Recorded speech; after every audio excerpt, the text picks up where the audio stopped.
This is The Secret Library, a podcast about writing and publishing books. I'm Caroline Donahue, a life coach who works with writers, and I'm here to tell you this is your year. It's time to stop waiting and start writing. This is episode 89, and I am doing something a little bit different this episode. We have a lot to look forward to in this week's lineup. We've got a fantastic interview with Jojo Moyes, which we'll get to in a bit. And before that, I wanted to introduce a little bit of a new segment. I wanted to take some time this week to talk directly to you, since I'm usually inside the guise of interviewer, but I want to get more connected to everybody listening, and I wanted to share a little bit more about what's going on at the Secret Library directly. So the first segment I'm going to call Novel Confessions, because I've been working on a novel, which I've alluded to in many of these episodes for about the past year and a half. And I feel like something that's going to help those listening who want to write, as well as my own process, is to do something I'm calling Novel Confessions, which is I feel I need to be accountable to everyone listening in terms of my process and holding to my deadlines and not waffling and thinking that it doesn't matter if I write today, or, I can work on this other stuff and the book can wait. I don't want the book to wait anymore. And I'm sure people out there can relate to feeling that way about their own books. So I'm going to give you an update about where the book is now. And we won't do a segment like this every week, but I think periodically I'm going to check in and let you know how it's coming, so that I don't feel like I can be lazy, or I can get distracted, or I can skip my writing practice in favor of doing other things. It's really easy to put the show first. It's really easy to put my clients first. It's really easy to put pretty much everything first when you're feeling distracted or like you want to procrastinate writing. And I'm sure everyone can relate to that. So here is my first confession in Novel Confessions. I have an outline. I've had an outline since probably late last spring, and I have been working my way through it. I have talked about with my clients the book by K.M. Wayland, which is called Outlining Your Novel, and I worked through her workbook after waffling around and kind of wandering around, as I say, wandering around like an asshole, just writing without any plan for a few months, starting last January, and feeling like I wasn't getting anywhere. So I decided it was time to make an outline. I got K.M. Wayland's book. I went through the Outlining Your Novel workbook and did all of the exercises, basically, and finished it late last spring and have been writing steadily since then. And there have been gaps. There have definitely been gaps, but right now I'm in an on phase. And I wrote probably about 3,000 to 5,000 words a week the first 2 weeks of January, and then realized that was a little aggressive, got a little tired, burned out, and I'm just getting over a cold now. But my plan is to get through the rough draft of the novel by the end of March. So I wanted to put that out there and force myself to be held accountable to it. I think it's completely doable. I've been having check-ins with Dal Kular, who was on last week, or I should say 2 weeks ago. And we talked about our anthology. I wrote it anyway. And she has been really good about keeping me accountable, but I want to be accountable to everybody. So I'm saying it now. I'm going to finish the rough draft of this novel by the end of March 2018. That is my novel confession. Part 2 is I wanted to share some current projects that we are working on here at the Secret Library.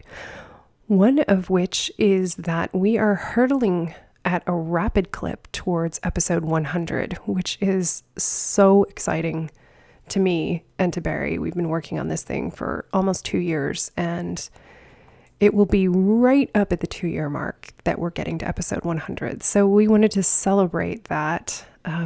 Launching the anthology with Dal is part of that celebration, and I want everybody to please consider contributing an essay about facing obstacles, both outer and inner, in bringing yourself to write. So you can learn more about that and see about contributing to that at iwroteitanyway.com. And then the other way that we're celebrating is we are going to have a new website. The podcast is going to get its own website, which will be brand spanking new for episode 100. And My site, carolinedonahue.com, is going to be the home of my coaching and my own work. So we're splitting off secretlibrarypodcast.com to be its whole own site so that that can kind of live and breathe in its own way, so that my work and my courses can expand and take up a little bit more space on my site. So we're having a lot of fun with design and playing around with all of that. So there will be more to share about that in the coming weeks. And then the final part is that I wanted to share a pep talk of the week. So my idea for a pep talk of the week is that I see so many inspiring things online and I think, oh, that's such a great idea. And then I just sort of go on with my day. And I wanted to take a minute to share one. So Mary Robinette Cowell has a blog at maryrobinettekowell.com. We'll link to it in the show notes. And she had a really great post about imposter syndrome. And I loved the way that she explained it, which was basically to put it in a video game model, which is essentially that when you get to a place where something's really, really easy in a video game, it's really easy to win. So you beat the boss. The only game I ever played, I was actually never into video games because I was really bad at them, if we're going to be honest. My brother was into them and I thought, oh, I'm going to get into it. And I would try to play Super Mario Brothers and I just was terrible at it. So I lost it. But one thing I did notice is that as you get to the end of the level, the big nasty monster that you have to beat at the end of the level is really easy at the beginning so that you can get through it. And then you go up to another level and there's a whole new set of challenges. And then there's a whole bunch of, monsters at the end of that one. And they're harder each level you go up. And so the way that Mary Robinette Cowell explains imposter syndrome is that you've leveled up. And it means that you're feeling like, oh, I don't know what I'm doing. I'm a terrible job. I'm terrible at this. I can't write. I have no idea what's going on. But it actually isn't that you're a terrible writer. It's just that you've beaten the level before and you've been kicked up into a new level. And so the monsters are bigger and scarier. And that's what's making you feel like you don't know what you're doing.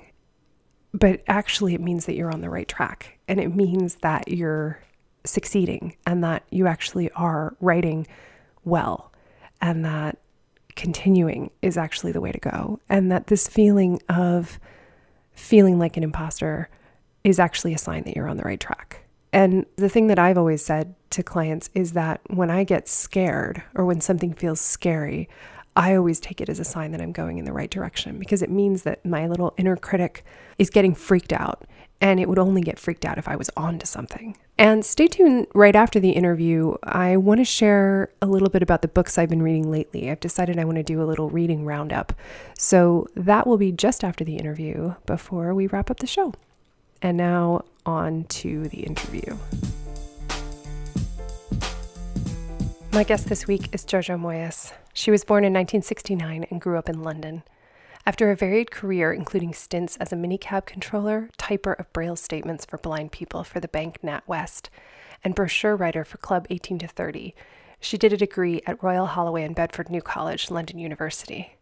In 1992, she won a bursary financed by the Independent newspaper to attend the postgraduate newspaper journalism course at City University. Jojo then worked as a journalist for 10 years, including a year at South China Morning Post in Hong Kong and 9 years at The Independent, where she worked variously as news reporter, assistant news editor, and arts and media correspondent. Jojo has been a full-time novelist since 2002, when her first book, Sheltering Rain, was published. Since then, she has written a further 13 novels, all of which have been widely critically acclaimed and anticipated.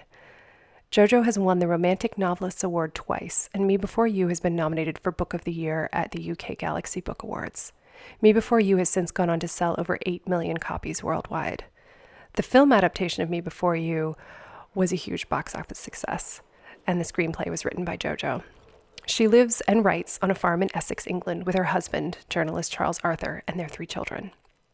I was so excited to speak to Jojo. I'm sure anyone can imagine. It was such an honor to speak to her. And she was so generous. And I know you're going to get so much out of this because we go into everything from how she knew there was something different, something sparkly about Louisa Clark from the beginning, where the ideas come from, what matters to her when she writes a book, her feelings about women's fiction, how it's categorized and how it's regarded, as well as what all of her wild variety of early jobs did for her before she became a full-time novelist and what it took to get there. This was a fantastic conversation, and I know you're going to love it as much as I loved having it. So here we go with Jojo Moyes. Hi, Jojo. Thanks so much for coming on the show. Hi, thank you for having me. So I wanted to talk, obviously, about Louisa Clark and her return in Still Me. And you've written, this is your 14th novel, which I must say, congratulations on that. Oh, Incredible, thank you. incredible work. But Louisa is the only one that has spawned a series over the course of Yes. writing all of these novels. And you've written so many wonderful characters. I'm wondering if you always knew as you started the series that Louisa was meant for a series, or if anything felt different when you wrote Me Before You and wanted to continue. Well, I will say something did feel different when I wrote it, and it was simply that normally I have to work really hard to create characters. I do a lot of groundwork. I write down histories for them. I work out every last detail of their lives, all information that probably won't get used in the book, but which helps kind of inform the way the character reacts with the world. And with Louisa and To Will Trainer, they both kind of landed in my lap fully formed, which is really rare, and I don't think it's even happened before or since. And it just meant that writing the book was a joy because I knew exactly how she would respond in any given situation. And it also probably means that she's the character I feel closest to because instinctively I always understand, what she would do. And this meant that after I finished Me Before You, which I did not intend to be a trilogy at all, a couple of things happened. One is that readers contacted me in their thousands. I mean, I never had a response like it, and I think it was partly due to the explosion of social media, so that it was very easy for people to get in touch with me for a start. But also, I used to have a contact button on my website, and people would want to talk to me about the book, and they would want to know what Louisa did next. And then I had the film, which I wrote the script for. So unlike all the other books I'd ever written, Louisa just was not allowed to leave my head because what with the sort of daily conversations about her and then the film and, the directors and the producers saying, well, would she do this? Would she do that? She was just lodged there for far, far longer.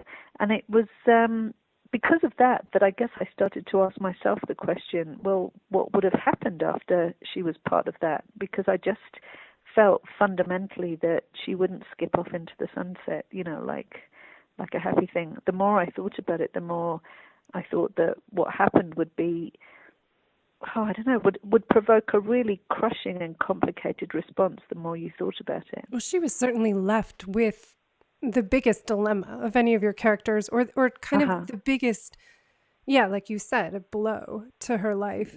And Yeah. that can't help but change you. Oh, completely. And I was a newspaper journalist for the best part of 10 years. And I think the thing that always fascinates me is what happens after the headlines fade. What happens after your newspaper becomes a fish and chip paper? What happens to those lives? And that was the thing that intrigued me about Louisa. I just wanted to work out in my head what she would have done next. And I saw it, once I knew what I wanted to do with her for book 2, I saw it very clearly as a kind of horseshoe-shaped trilogy where Me Before You kind of took her into quite a complicated, dark place.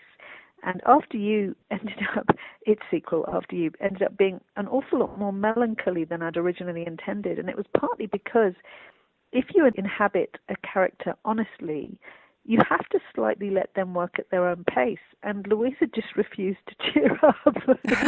She just,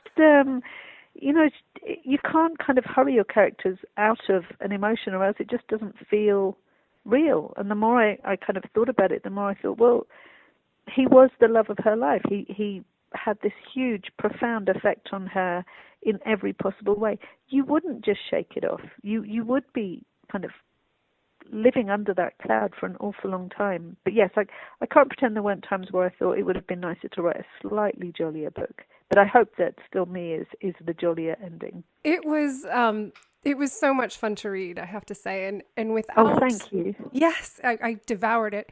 And it was really fun to see her in New York and to see her out of her element. And Uh-huh. I wonder how it was to set her, to sort of kick her out of her own country. Like at first, she has to leave her familiar surroundings coming into World Hmm. Trainer's World.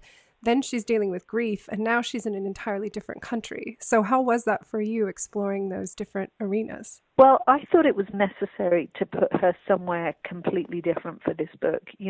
Will wanted her to kind of punch upwards and outwards, and I thought about this book for about a year before I started writing, and in the end I just thought the one place really in the world that is the synonymous with ambition and thrusting upwards and also being exciting and challenging and unforgiving in a kind of working environment is New York. And I had to put her somewhere where we weren't going to have the kind of cultural and linguistic difficulties you might have with some other fast-moving city. I couldn't have put her in Rio de Janeiro or Tokyo, because then it becomes a whole different thing. It becomes about Louisa learning languages and, struggling to cope with food she doesn't recognize. And really, I wanted this to be much more about her emotional growth, if that doesn't sound really kind of tedious and No, it doesn't at self-helpy. all. Not at all. And also for me, New York was a city I didn't visit for the best part of 20 years, and then had to visit it an awful lot because every US tour I've done since Me Before You came out has been started in New York. And I've developed a kind of love affair with the city, I guess, that a kind of very belated love affair. And so in some ways it was easy for me to see it through her eyes because I felt very new to it, even at my advanced years. It is really fun to see New York through someone seeing it for the first time, because it can be so exciting and so um, sparkly and glittery, which is sort of how it feels to her in some Well, you ways. have In a other problem. ways, you see the difficult sides of it too. But you have a problem if you're a writer who wants to write about New York, which is that so many people have done it before you and have done it really, really beautifully. And I thought, as an English person, really the only way that I can do this convincingly is to do it kind of as an alien, as to do it with a degree of naivety. So I did a couple of research trips, and I basically did nearly all the things that Louisa does, because over the years I found there's no substitute for actually, smelling the smells and hearing the voices and, walking out the territory, because it's never what you think it's going to be. I didn't want to offend any New Yorkers for a start, because say, I grew up in London, and there's such clear distinctive differences between different parts of London. I know that, an American would have to tread very carefully before trying to write in a knowledgeable way about London. And equally, I would have to tread very carefully writing about New York. So I really wanted to pick up on the differences, even, between the east and the west side of Central Park, which have very, very different characteristics. And so I needed to speak to lots of people who understood those distinctions. And, I hope that I've got it right, and any mistakes that I've made are very much my own and not the people who helped me. Well, I didn't notice anything that sounded off. It Oh, felt thank you. very much like New York to me, and sort of the highs and the lows of it, in all of it. Yeah. I Well, felt like I was there. it's a sort of grubby love letter to the city, if you like. I like to see both my people and my places through a very unrosy lens. So I think you can love something fiercely and be aware of its flaws at the same time. And I sort of felt like New York, in the same way that I feel about my characters, which I kind of love her and yet think that, I can see inherent problems within her at the same time. You've mentioned before, in some things that you've written, I think this segues to this nicely, how much you love Jane Austen, who I also Uh-huh. love. And one of the things that I have found really rewarding in reading your books is the way that people encounter each other across class boundaries and are Hmm. transformed by that. So I'm wondering if you can say a little bit about how you hold class as you're thinking about stories and as you write books, because it does seem to be so much a part of the narrative. Yeah, definitely. In the Louisa Clark books, it very much is. I think as a novelist, you work out pretty early on that all good narratives thrive on tension. you have to work out where the tension is in your story. And if you grow up in England, you are so conscious of the class divide as a kind of, it's just a like thrumming backdrop to your everyday, the way that you can immediately place someone by their accent, by what school they went to, by even the kind of shoes that they wear, whether they would wear, running shoes in public, all that kind of stuff. It's so deeply ingrained in us that it's quite a shock when you go somewhere else and realize it doesn't exist in other places. But also for me, it's about money. It's about our society, which I feel is polarizing more and more. And I can't ignore the way that these differences are becoming more and not less pronounced. And I do believe very strongly that just because you write commercial fiction doesn't mean that you should ignore this kind of, I don't know, fault line, if you like, running through our society.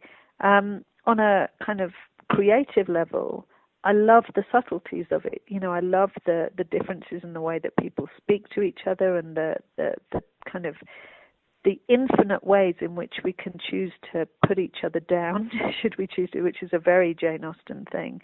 My husband and I have this running joke that I can be kind of quite badly insulted by a woman, and he can't hear it.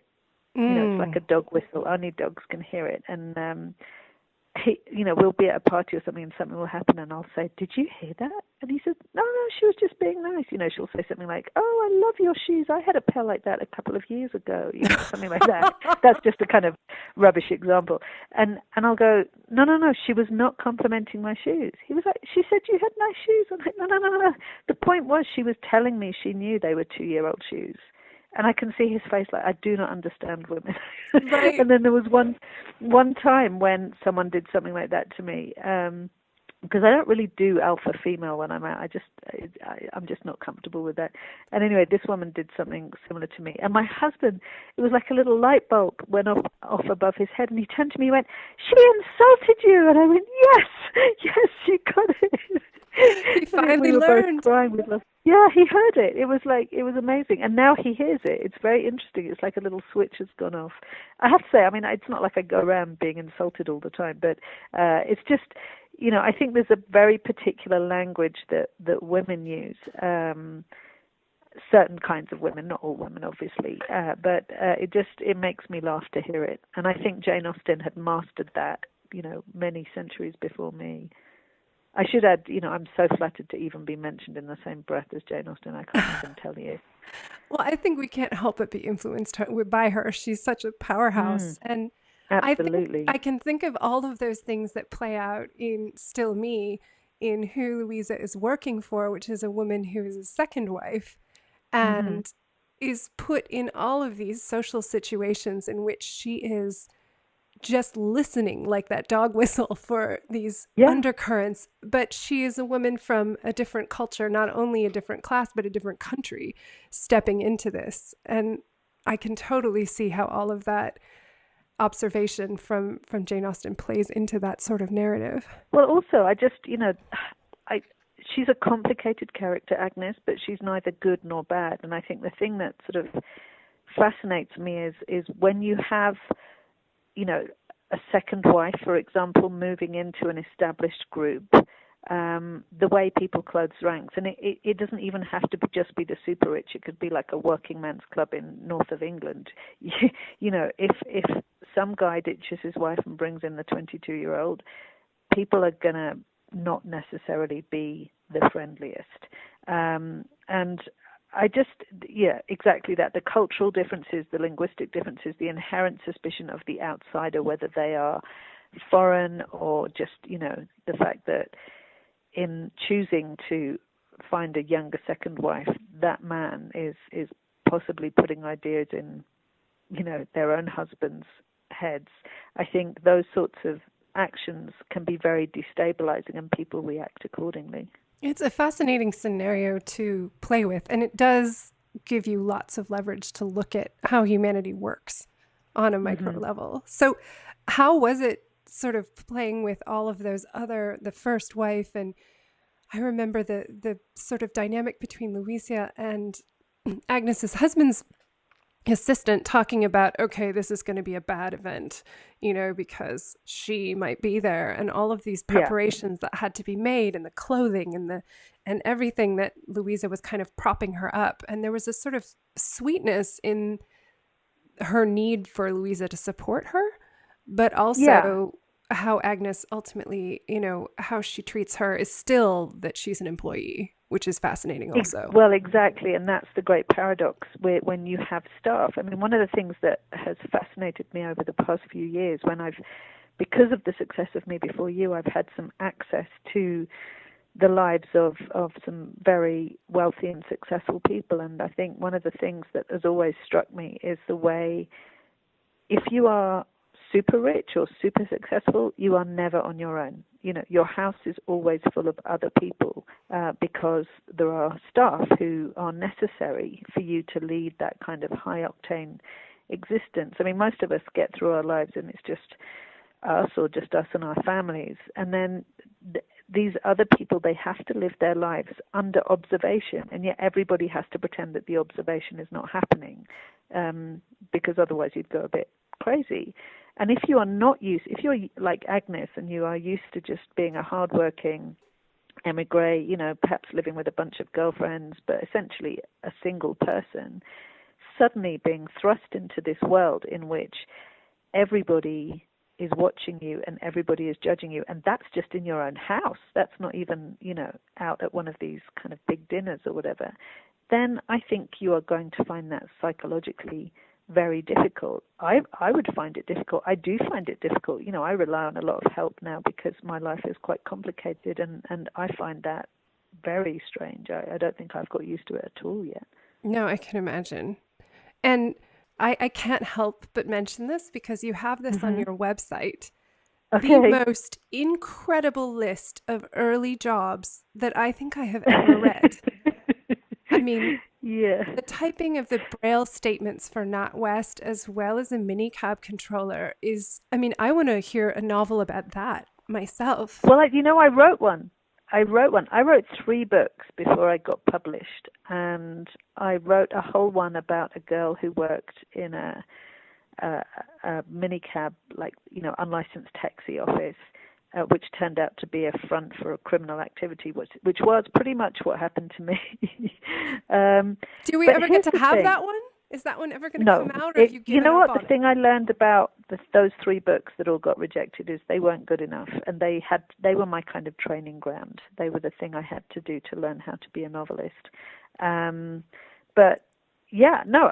Here's the thing about my early jobs. There's loads of others that are not included in there, like barmaid, and you call it a bartender, don't you? I used to clean the men's toilets at a warehouse.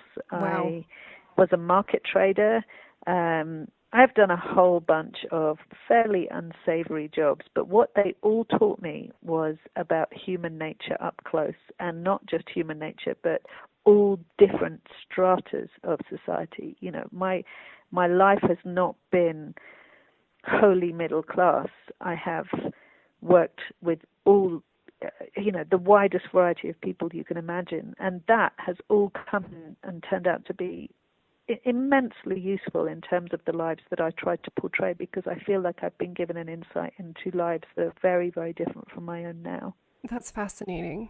And you have referenced writing those 3 novels before selling Yeah, one, and that you were going to write this 4th one, and if it didn't work out, you were going to chuck it.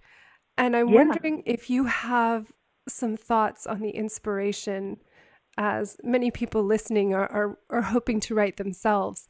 What kept you going, and what would you say to that part of yourself that was struggling along then, if you could talk to her now?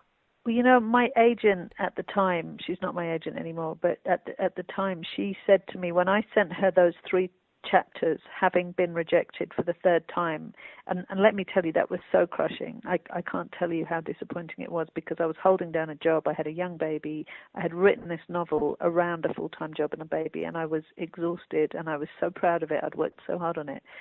And then everyone rejected it. And then a matter of months later, I wrote this these 3 chapters for a very different kind of novel, and I sent them across to her. And she told me afterwards that that was the point at which she said she knew I would get published, because she said, if you were a writer, you can't not write. And in spite of all that disappointment, you couldn't help yourself. You had to keep writing. And I really do believe that. I think that writing is a compulsion in the same way that musicians need to make music and actors need to act. I wrote 8 books before I had a bestseller, and I was equally having a very tough time considering the future of my career before You came out. And I thought about other jobs that I could do. One day I was on a bus in London, and I looked down, and there was I think we call them mounted policewomen. I don't know what a policewoman on horseback. And I looked down, and I thought, oh, well, I can ride. I could be a policewoman on horseback. And then I thought, oh, I could write a really good book about being a policewoman on horseback. And then I just knew that I was done for, because I can't not do it. And, even if there comes a point where nobody buys my books anymore, I will probably just put them out there on the internet, because I need to write. And I think, I get a lot of people telling me they would love to write if only they had the time. Well, none of us have the time. You have to create the time every day. It's a discipline like everything else. Sit down, sit your bottom on the seat. Even if you write 500 words a day, just get up half an hour earlier, write the 500 words, and psychologically you will always be moving forward. You will always be learning, even if you think you're not learning. And yeah, stick with it. My advice would be just to keep going, to kind of learn from what you've got wrong. I learned from Amazon reviews, Really? My first, and listen, I'm going to tell you something. Any writer who says they don't look at their Amazon reviews is lying. Everybody looks at them. That's probably a compulsion as well. Yeah, we have way too much time to fiddle around on the internet. But the thing that a lot of my early books, the reviews said that they were slow to get going, but stick with it. And if 2 people say that, then that's an opinion. But if 50% of your readers are saying that, that's you being too slow to get going. So I made a conscious effort to try and speed up the beginning part of my books, and that did seem to work. So, collectively, it is worth listening. You have to have a kind of fairly good sense of what is worth listening to and what is just your kind of annoying neurotic inner critic, which we all have. But I think, be flexible, learn from your mistakes, but just keep going is my advice. And the best thing too is that when you have something happen like Me Before You had that entire back catalog which just exploded. Oh, do you know what? The greatest joy has been discovering that it maybe it wasn't me. And because when you don't sell anything for like 8 books, or let's just say I'm exaggerating a bit, but your sales never achieve the levels that your publishers wanted for them, then you end up thinking, like I did, well, maybe I just don't write the kind of books that people want. Maybe it's just me. Maybe I should just think about doing something else. And then when Me Before You came out and people discovered my writing and went back and read the others and told me they liked those, that was like the greatest validation, because they liked it. It was possibly not me. It was the packaging or the marketing or the fact that I just didn't end up on enough shelves. And so it was so lovely to have readers contact me about the books before. That meant an awful lot to me. And now I would say you have possibly the most, at least in the US, distinctive visual statement on your covers. Like you can see them. There's like a font that is the Jojo Moyes font, basically. And I love lovely. those covers. I love them so much. And in fact, my publishers keep wanting to update them. And I say, no, just please leave me with those ones, because for me, it's a number of things. One, I think they're beautiful. I think they pop out on a shelf. And as you say, they're very distinctive. But secondly, and this is really important as a woman who writes commercial fiction, they are kind of gender neutral, for want of a slightly less unlovely phrase.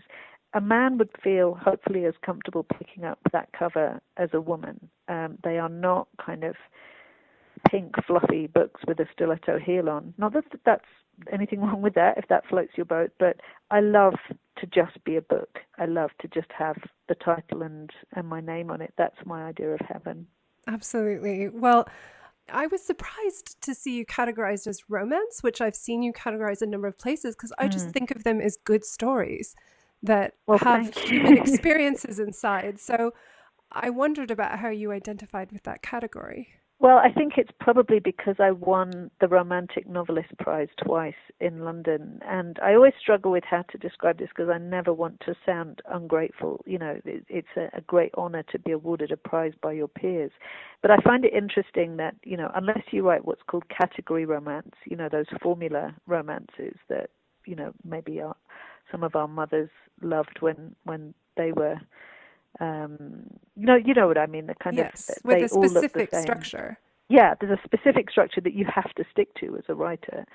And to me, unless you write those books, I don't understand why a man can write a book with a love story and it's just a book, but a woman's writing a love story and it has to be categorized as a romance, because to me the term can be a bit reductive.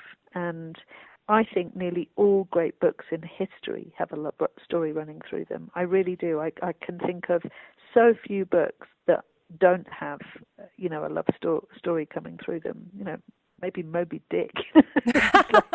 I can't think of another one. And that's a kind of obsessive love I between a man and a know, whale. exactly.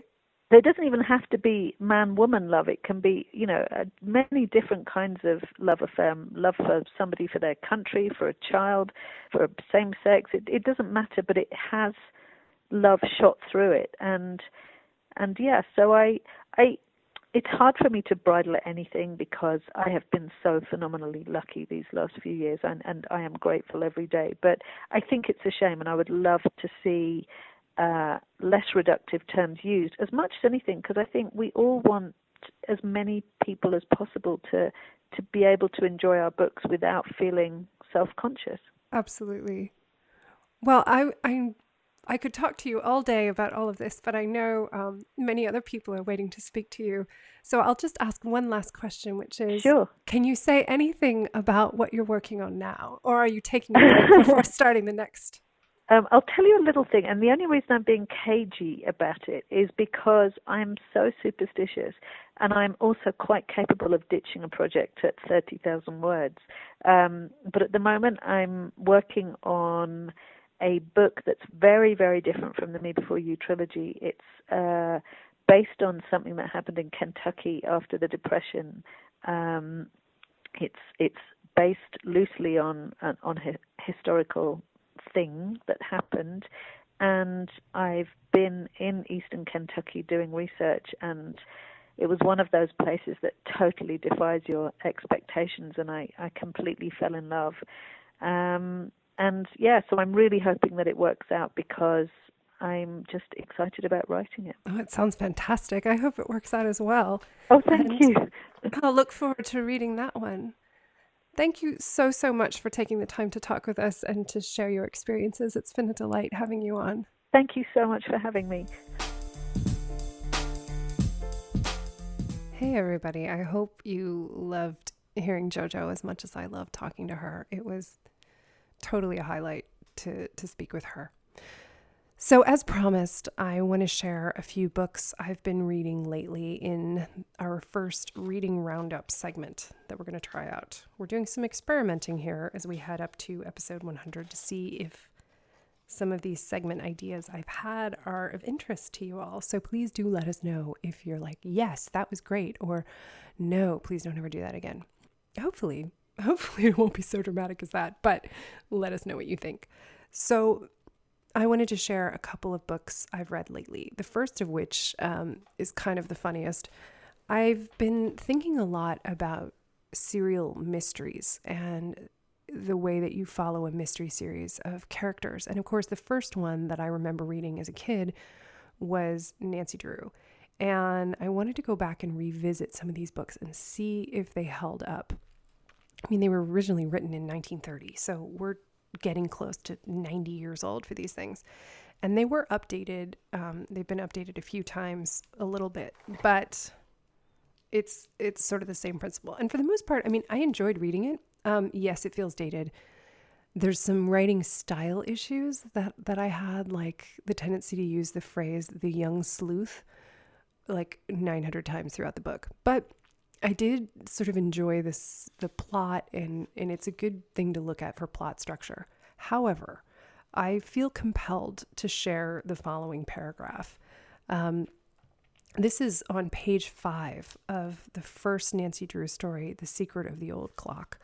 And within literally the first page, Nancy is driving a car and she's thinking about, we're not even past the end of page 1 when she gasps in horror because a little girl about 5 years of age darts into the roadway, narrowly misses being hit by a moving van that's driving by, and trips and falls off a bridge into the river.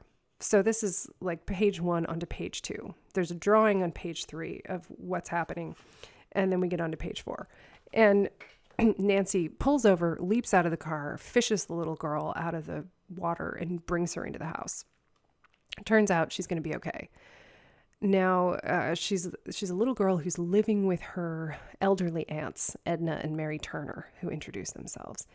And then we get to hearing about the little girl, Judy's history, in a paragraph with a phrase so incredible that I shrieked with laughter so hard I woke my husband up, who had fallen asleep when I was reading this. And this is the paragraph I have to share with you. "I want to apologize to you, Nancy, for thinking you hit Judy," the woman said.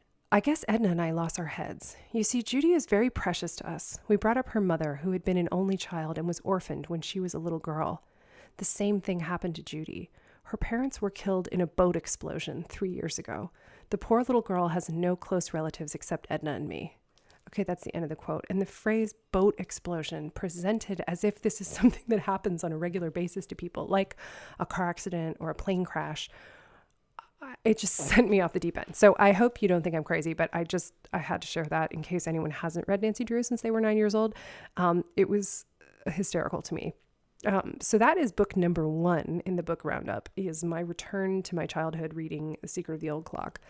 And I had a bit of a bad cold this week, so that actually took me about 3 days to get through, which is sad but true. The second book I want to mention is far more noteworthy in a sense, has a lot more gravitas to it and a lot more weight and import, which is Elaine Weiss's The Woman's Hour, which is coming out later this spring. And I have a giant stack of galleys that I keep in the house, and I write inside the front cover the date that I'm interviewing the person on with the stack that I keep with me so that I can read the book in time to talk to the author. So I'm speaking with Elaine Weiss this week, so she's going to be on the show soon. But this book is fantastic. I cannot put it down. It's suspenseful, thrilling. The only book I can compare it to is probably that I had a similar reaction to was One Summer by Bill Bryson, which was sort of a similar period in history, the 20s.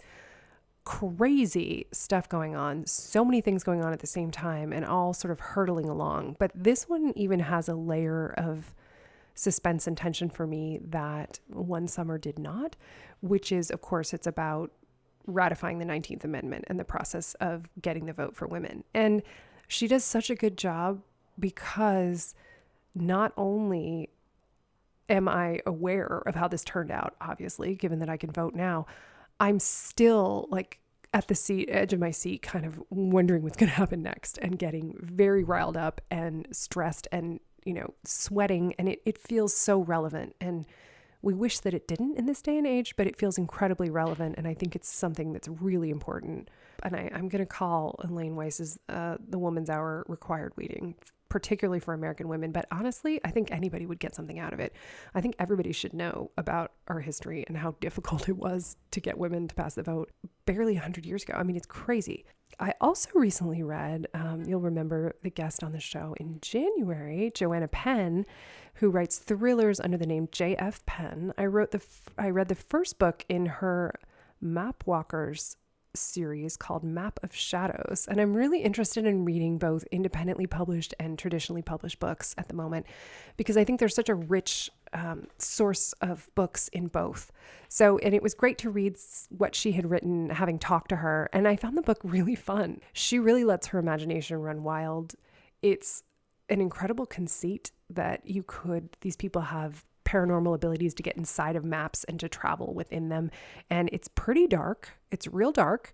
And I don't know if she'd be able to get away with all of that's in there. I mean, it kind of skirts horror, suspense, mystery, all at the same time. And it's the first book in a series for her. So I'll be interested to see where she goes with it. But I found it really diverting, engaging, and, a good distracting read. So if you're looking for something to read on a trip, you really want to get away and you like something a little dark, that might be a good one for you.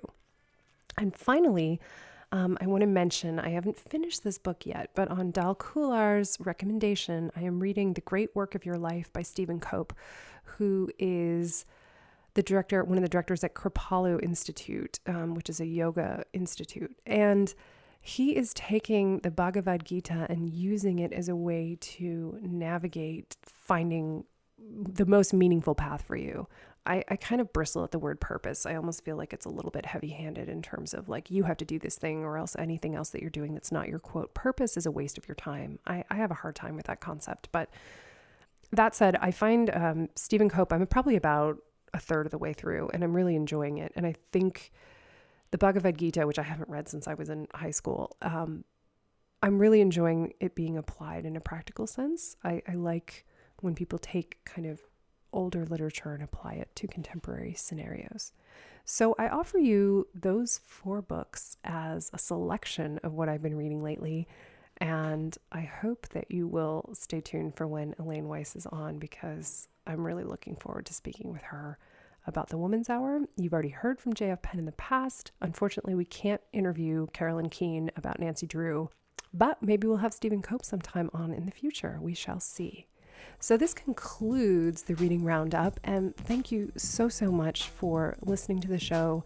Thank you for being a part of the show. Thank you for being a part of us getting so close that we can touch it to 100 episodes, which has been such a joy, and I look forward to the show continuing for a long time. Thank you to everyone who has left reviews, who has written back, who has joined the Footnotes newsletter and shared that the show has been meaningful for you. All of those letters mean the world, and it makes it even more exciting to record and to share these conversations and all of my excitement about writing and all of us writing stories with everyone. So with that said, this concludes episode 89. Thank you so much for listening. Thank you for listening to the Secret Library podcast.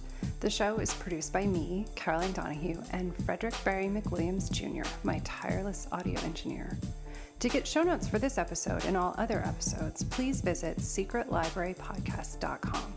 To get updates, literary love, and notification when new episodes are posted, sign up there for Footnotes, my newsletter. And to learn about life coaching with me to work on building your writing life, visit carolinedonahue.com. If you enjoyed this episode, please share it with a friend. Gold stars to everybody who leaves a rating and review on iTunes. We're so grateful. Until next time, happy reading.